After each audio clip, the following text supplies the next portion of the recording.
ममता का त्याग कर दीजिए। और 2 श्लोक जो गोकर्ण जी ने अपने पिताजी से कहे वही गोकर्ण गीता हो गए। इन श्लोकों का पाठ अगर मनुष्य प्रतिदिन करता है तो गीता जी के समस्त अध्यायों का पाठ करने का उसको फल मिलता है। केवल 2 श्लोकों का पाठ करें। कौन से हैं सुन लीजिए, क्योंकि समय की मर्यादा का उल्लंघन तो हम कर ही चुके हैं, पर 10 मिनट कथा हम और शेष श्रवण करेंगे, इसलिए ध्यान से सुन लें। देहे स्थिमान् सुरुधिरे भिमतिं त्यजत्वम् जाया सुता दिशु सदा ममतां विमुञ्च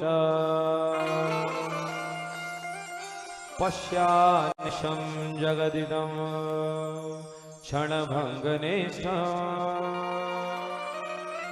वैराग्य राग रसिको भव भक्तिनिष्ठा देहे स्थिमान् सुरुधिरे भिमतिं त्यजत्यम्। पिताजी इस हाड़ मांस के शरीर में ममता को त्याग दीजिए, सबके प्रति ममता को त्यागिए और भगवान का भजन कीजिए। किसी ना किसी अवस्था में आपको घर छोड़ना ही पड़ेगा, ये बहुत कड़वी बात है। अगर आप जीवन भर शक्कर खाना पसंद करते हैं तो एक दिन ऐसा आएगा भगवान आपसे शक्कर छुड़वा ही लेंगे। किसी के घर जाओ और एक बाबूजी से किसी बच्चे ने कहा कि अंकल जी या बाबूजी आप मिठाई खाएंगे, तो बाबूजी ने उत्तर दिया, 60 साल 65 साल के बाबूजी ने, नहीं मैंने मिठाई छोड़ दी। अरे थोड़ी सी खा लो, बहुत महंगी है, बहुत अच्छी दूध की बनी है।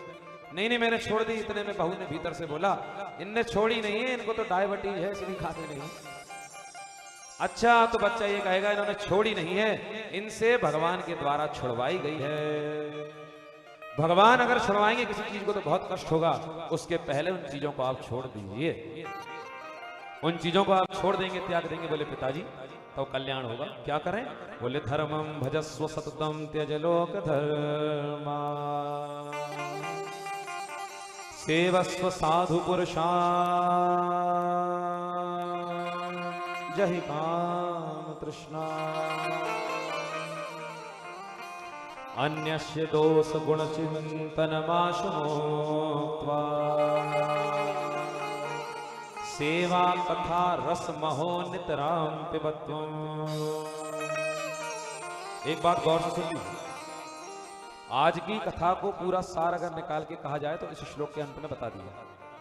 आप लोग 7 दिन भागवत की कथा सुनेंगे, इसके पूर्व भी आप लोग अपने जीवन में कथाएं सुनते रहते। जितनी मेरी उम्र नहीं होगी 30 साल 31 साल, इससे ज्यादा तो आप कथाएं सुन चुके होंगे अपने जीवन में, देख चुके होंगे, उत्सव मना चुके होंगे। लेकिन आप लोगों ने कथा में सुना होगा कि एक बार जीवन में भागवत की कथा सुन लो तो कल्याण हो जाता। आज तक 100 सैकड़ों कथा सुनी, कल्याण क्यों नहीं हो रहा? क्या इस कथा के बाद भगवान का विमान हमको लेने आ जाएगा? क्या कल्याण हो जाएगा? और नहीं होगा तो कारण क्या होगा? वो कारण आप ही होंगे, सुन लीजिए।